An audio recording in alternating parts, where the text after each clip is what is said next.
मती की किताब उसका 9 अध्याय और उसके पहले पद से। फिर वह नाव पर चढ़कर पार गया और अपने नगर में आया, और देखो, कई लोग लकवे के एक रोगी को खाट पर रखकर उसके पास लाए। यीशु ने उनका विश्वास देखकर उस लकवे के रोगी से कहा, हे पुत्र, ढाढ़स बांध, तेरे पाप क्षमा हुए। इस पर कई शास्त्रियों ने सोचा, यह तो परमेश्वर की निंदा करता है। यीशु ने उनके मन के बातें जानकर कहा, तुम लोग अपने अपने मन में बुरा विचार क्यों कर रहे हो? सहज क्या है, ये कहना, तेरे पाप क्षमा हुए, या ये कहना, उठ और चल फिर? परंतु इसलिए कि तुम जान लो कि मनुष्य के पुत्र को पृथ्वी पर पाप क्षमा करने का अधिकार है। तब उसने लकवे के रोगी से कहा, उठ, अपनी खाट उठा और अपने घर चला जा। वह उठकर अपने घर चला गया। लोग यह देखकर डर गए और परमेश्वर की महिमा करने लगे, जिसने मनुष्यों को ऐसा अधिकार दिया है। 9वें पद से। वहां से आगे बढ़कर यीशु ने मती नामक एक मनुष्य को महसूल की चौकी पर बैठे देखा और उससे कहा, मेरे पीछे हो ले। वह उठकर उसके पीछे हो लिया। जब वह घर में भोजन करने के लिए बैठा तो बहुत से महसूल लेने वाले और पापी आकर यीशु और उसके चेलों के साथ खाने बैठे। यह देखकर फरीसियों ने उसके चेलों से कहा, तुम्हारा गुरु महसूल लेने वालों और पापियों के साथ क्यों खाता है? यह सुनकर यीशु ने उनसे कहा, वैद्य भले चंगों के लिए नहीं, परंतु बीमारों के लिए आवश्यक है। इसलिए तुम जाकर इसका अर्थ सीख लो। मैं बलिदान नहीं, परंतु दया चाहता हूं, क्योंकि मैं धर्मियों को नहीं, परंतु पापियों को बुलाने आया हूं। तब यूहन्ना के चेलों ने उसके पास आकर कहा, क्या कारण है कि हम और फरीसी इतना उपवास करते हैं, पर तेरे चेले उपवास नहीं करते? यीशु ने उनसे कहा, क्या बाराती जब तक दूल्हा उनके साथ है शोक कर सकते हैं? पर वे दिन आएंगे जब दूल्हा उनसे अलग किया जाएगा, उस समय वे उपवास करेंगे। कोरे कपड़े का पैबंद पुराने वस्त्र पर कोई नहीं लगाता, क्योंकि वह पैबंद उस वस्त्र से कुछ और खींच लेता है और वह अधिक फट जाता है। और लोग नया दाखरस पुरानी मशकों में नहीं भरते, क्योंकि ऐसा करने से मशकें फट जाती हैं और दाखरस बह जाता है और मशकें नष्ट हो जाती हैं। परंतु नया दाखरस नई मशकों में भरते हैं और वे दोनों बचे रहते हैं। वह उनसे ये बातें कह ही रहा था कि देखो, एक सरदार ने आकर उसे प्रणाम किया और कहा, मेरी पुत्री अभी मरी है, परंतु चलकर अपना हाथ उस पर रख दे तो वह जीवित हो जाएगी।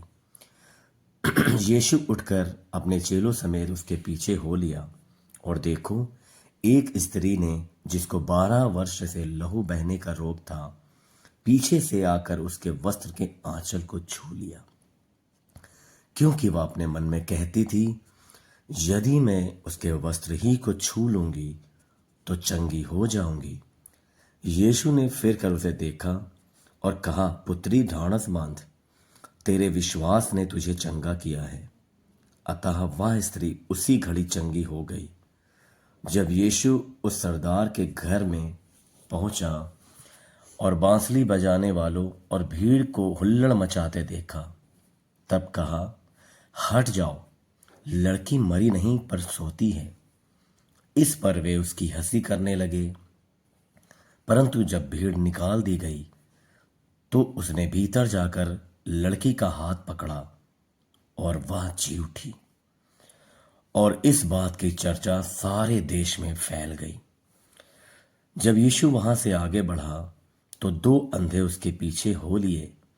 यह पुकारते हुए चले, देख, हे दाऊद की संतान, हम पर दया कर। जब वह घर में पहुंचा तो वे अंधे उसके पास आए और यीशु ने उनसे कहा, क्या तुम्हें विश्वास है कि मैं यह कर सकता हूँ? उन्होंने उससे कहा, हाँ प्रभु। तब उसने उनकी आंखें छूकर कहा, तुम्हारे विश्वास के अनुसार तुम्हारे लिए हो। और उनकी आंखें खुल गईं। यीशु ने उन्हें चिताकर कहा, सावधान, कोई इस बात को ना जाने। पर उन्होंने निकलकर सारे देश में उसका यश फैला दिया। जब वे बाहर जा रहे थे तो देखो, लोग एक गूंगे को जिसमें दुष्टात्मा थी उसके पास लाए, और जब दुष्टात्मा निकाल दी गई तो वह गूंगा बोलने लगा। इस पर भीड़ ने अचंभा करके कहा, इज़राइल में ऐसा कभी नहीं देखा गया। परंतु फरीसियों ने कहा, ये तो दुष्टात्माओं के सरदार की सहायता से दुष्टात्माओं को निकालता है। यीशु सब नगरों और गांवों में फिरता रहा और उनके आराधनालयों में उपदेश करता और राज्य का सुसमाचार प्रचार करता और हर प्रकार की बीमारी और दुर्बलता को दूर करता रहा। जब उसने भीड़ को देखा तो उसको लोगों पर तरस आया, क्योंकि वे उन भेड़ों के समान थे जिनका कोई रखवाला ना हो, व्याकुल और भटके हुए से थे। तब उसने अपने चेलों से कहा, पके खेत तो बहुत हैं, पर मजदूर थोड़े हैं। इसलिए खेत के स्वामी से विनती करो कि वह अपने खेत काटने के लिए मजदूर भेज दे। मती किताब उसका 10 अध्याय उसके पहले पद से। फिर उसने अपने 12 चेलों को पास बुलाकर उन्हें अशुद्ध आत्माओं पर अधिकार दिया कि उन्हें निकालें और सब प्रकार की बीमारियों और सब प्रकार की दुर्बलताओं को दूर करें। इन 12 प्रेरितों के नाम ये हैं।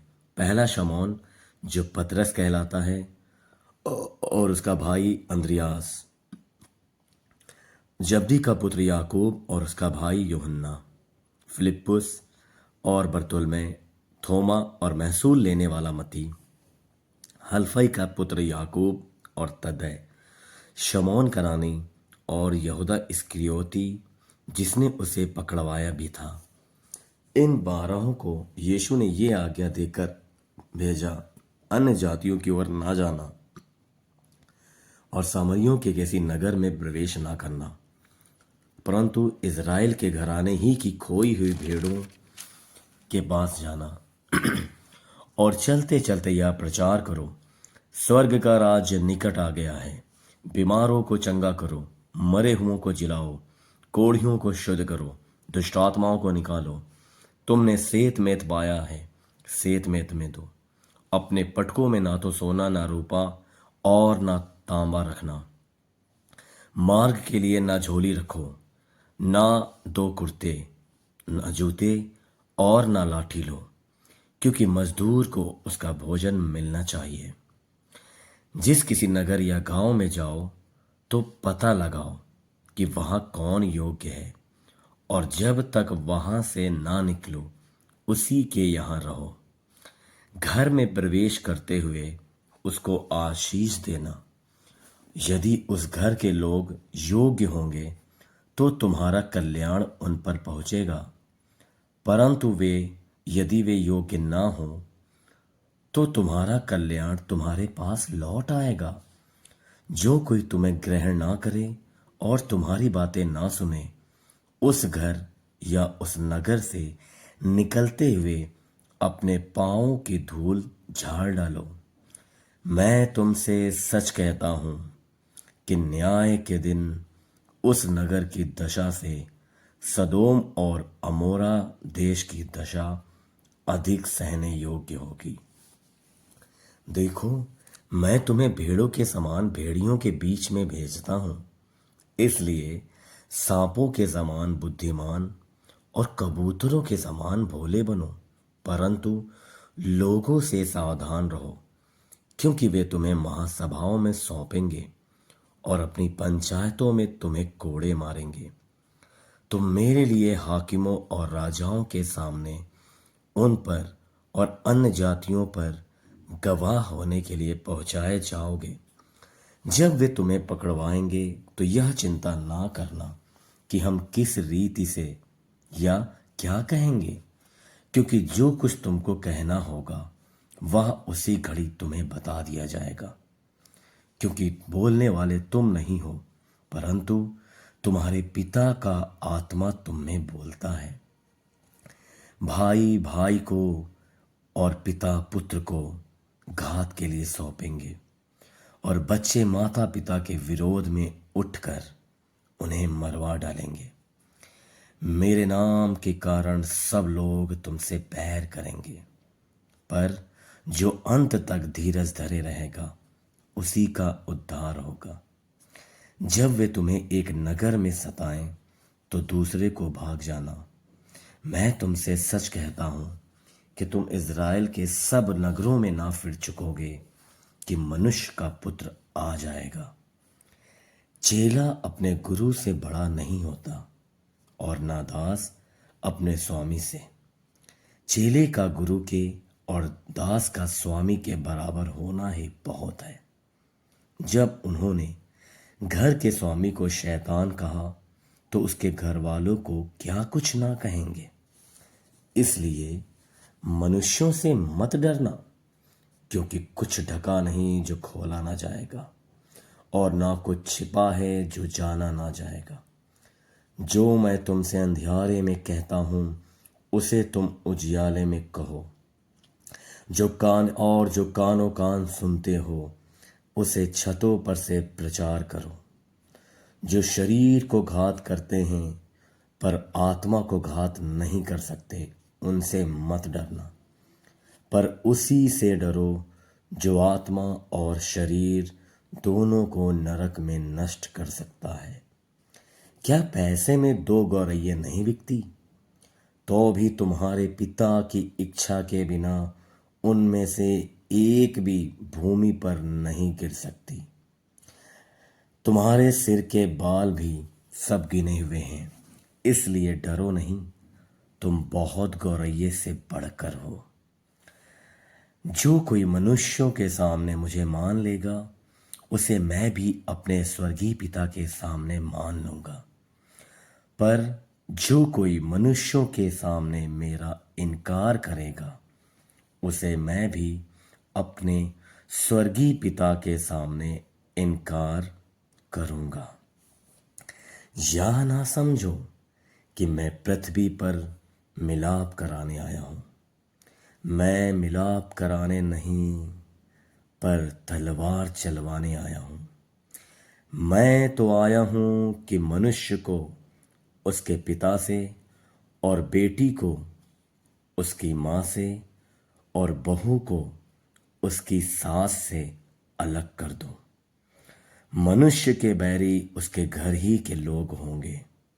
जो माता या पिता को मुझसे अधिक प्रिय जानता है वह मेरे योग्य नहीं। जो बेटा या बेटी को मुझसे अधिक प्रिय जानता है वह मेरे योग्य नहीं। और जो अपना क्रूस लेकर मेरे पीछे ना चले वह मेरे योग्य नहीं। जो अपने प्राण बचाता है वह उसे खोएगा, और जो मेरे कारण अपना प्राण खोता है वह उसे पाएगा। जो तुम्हें ग्रहण करता है वह मुझे ग्रहण करता है, और जो मुझे ग्रहण करता है वह मेरे भेजने वाले को ग्रहण करता है। जो भविष्यवक्ता को भविष्यवक्ता जानकर ग्रहण करे वह भविष्यवक्ता का बदला पाएगा, और जो धर्मी को धर्मी जानकर ग्रहण करे वह धर्मी का बदला पाएगा। जो कोई इन छोटों में से एक को मेरा चेला जानकर केवल 1 कटोरा ठंडा पानी पिलाए, मैं तुमसे सच कहता हूं कि वह किसी रीति से अपना प्रतिफल ना खोएगा। आमीन।